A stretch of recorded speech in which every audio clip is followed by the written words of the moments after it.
Hello everyone, this is Urvashi Chauhan. Welcome to Courts Today by Livelaw.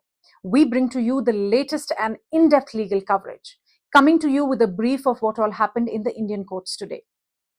Starting with the Supreme Court, which will hear tomorrow the plea of Payal Maheshwari, wife of alleged gangster Sanjeev Jeeva, seeking permission to attend his funeral.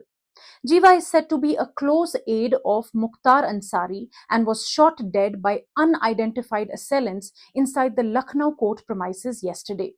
His name had surfaced in the murder of senior BJP leaders Brahmadatt Dwivedi and Krishna Rai. The matter was listed today before a vacation bench of Justice Aniruddha Bose and Justice Rajesh Bindal. Payal is herself a charged gangster. Her counsel stated that he was arguing solely on humanitarian grounds and not on merits of the matter. The bench decided to hear the matter tomorrow. Stay tuned. The Supreme Court has listed for tomorrow an appeal challenging the Delhi High Court order, which had granted 15 days of interim bail to YSRCP MP Magunta Srinivasulu's son, Magunta Raghava Reddy. The matter was mentioned for urgent listing by ASG SV Raju before a vacation bench comprising Justice Aniruddha Bose and Justice Rajesh Bindal. Reddy was arrested by the Enforcement Directorate in February this year in connection with the Delhi liquor policy scam. Earlier in May, a Delhi court had dismissed his interim bail plea, stating that he was being prosecuted for money laundering, which was a serious economic offense, and thus bail could not be granted. The appeal will be heard tomorrow by the vacation bench of the Supreme Court. Stay tuned with us for more updates. In another update, the Supreme Court has reserved its judgment in a plea which dealt with the question whether the Bar Council of India has the power to regulate matters pertaining to education before enrollment as an advocate or not. As per the case, the respondent Rabi Sahu had obtained a law degree from a law college whose affiliation was cancelled by the BCI. When he wanted to enroll as an advocate, he was unable to do so. Aggrieved, he moved the Orissa High Court, which held that the BCI could not frame any rules and add any conditions for enrollment in addition to what was prescribed under the Advocates Act. Against this, the BCI has moved the Supreme Court. Further, it was argued that BCI had de-recognized 48 colleges, and if the impugned judgment was left as is, then the other colleges would claim parity by seeking affiliation. The matter was admitted by the court in 2013. The Supreme Court has now reserved the judgment. Stay tuned with Livelaw to know the verdict. In an important development, the Kerala High Court today directed the authorities designated by it to identify holding areas for disposal of illegal boards, flags, and festoons erected in public places, as it was informed that the waste disposal facilities in the state were already overwhelmed. Court said after the designated authorities remove illegal hoardings to the holding areas, the printing agencies will then remove such hoardings from there within 7 days of issuance of notice by Secretary of the local self-government department. Justice Devan Ramchandran further warned that failure to comply with direction would attract penal consequences for printing agencies, and they will also be liable to license cancellation, particularly if the boards do not mention their names. The matter has been posted for further consideration after 10 days.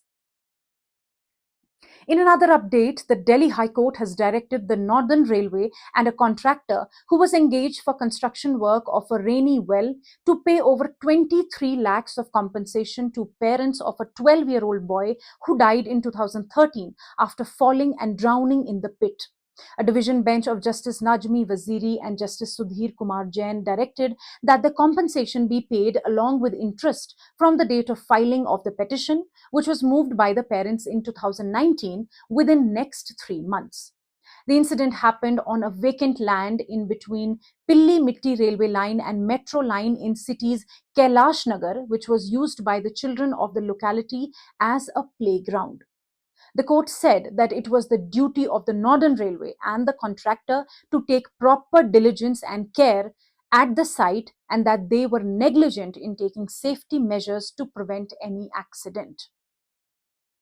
The Kerala High Court has directed the state government to nominate a senior bureaucrat to assist the court in the matter of suo motu proceedings initiated in light of the tragic boat accident in Tanur area of Mallapuram district, which claimed 22 lives, including 15 children, in May this year.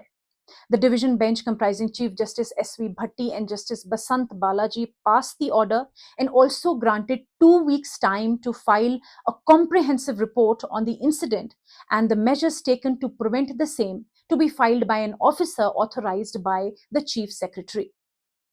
If you remember, another division bench had earlier issued certain preliminary directions in the matter, including that of issuing of proper appropriate orders and circulars to all the boat owners and operators to conspicuously exhibit the number of passengers that can be allowed on the boat, maintaining a written record of number of passengers, insurance of tourist boats, and so on. The matter has been placed for further consideration on June 22nd. In another update, the National Commission for Women has urged the Madras High Court Registrar to take immediate cognizance of the lack of toilets for female lawyers at the Nilgiris Court complex. The Commission has asked the Registrar to communicate the steps taken within 3 days. In the letter, the NCW has said that the court complex, which was inaugurated in 2022, boasts of several amenities but lacks a designated toilet that the women lawyers can use. Also, you must know that in April this year, when a petition was filed by Women Lawyers Association of Nilgiris district raising grievances regarding lack of toilet facilities, the Madras High Court had informed the Supreme Court that necessary steps had been taken to address the issue. At that time, the Supreme Court bench comprising CJI Chandrachud and Justice P.S. Narasimha had given liberty to the association to approach the Registrar General of the High Court for redressal of any subsisting grievances. And now coming to the Manipur High Court, which has restrained the police from routinely picking up a man accused 10 years ago under Unlawful Activities Prevention Act from his residence on every Independence and Republic Day and to make him pose for photographs in full public view. The FIR was filed against the petitioner in this case in 2012, recording that he was a member of a banned militant outfit named People's Liberation Army. But there had been no progress in the investigation since his arrest 10 years ago, and so he approached the High Court. Considering the actions of the police as violation of right to life and privacy of the petitioner, the single judge bench of Justice A. Guneshwar Sharma cited judgments rendered by the apex court upholding the right to dignified life and the right to privacy. The High Court has directed the respondents to complete the investigation within a period of 6 months and submit the charge sheet to the concerned trial court. In an interesting news, the Karnataka High Court has directed the police to contact the employer of a woman who failed to hand over custody of her minor child to her husband despite a judicial order, and has asked her employer to hold back her pay. A division bench of Justice Alok Aradhe and Justice Anant Ramnath Hegde said the benefits payable to her be held till custody of the daughter is handed over. The bench was hearing a habeas corpus petition filed by the father who was aggrieved by non-execution of family court order passed in March last year, directing the mother to hand over their 7-year-old girl child to him. The Ministry of Electronics and Information Technology, in an affidavit, has informed the Bombay High Court that if a social media or news website decides to continue hosting information that has been flagged as false or misleading by the government's fact-checking unit, then it will have to defend its decision before a court if an action is taken.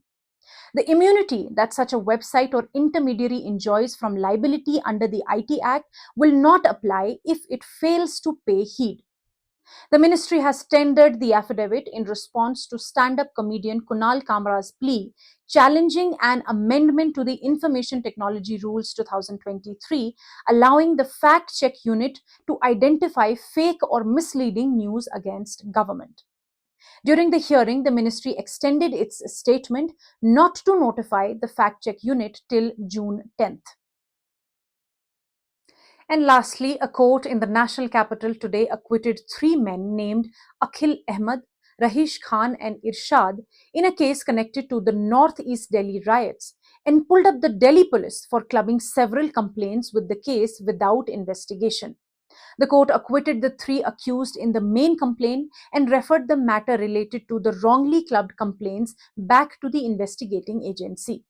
The court in the ruling noted that in the charge sheet, the investigating officer mentioned about 27 complaints being clubbed in the case. However, on perusal of the list of complaints mentioned in the charge sheet, it was found that the name of the three complainants had been mentioned twice in the list.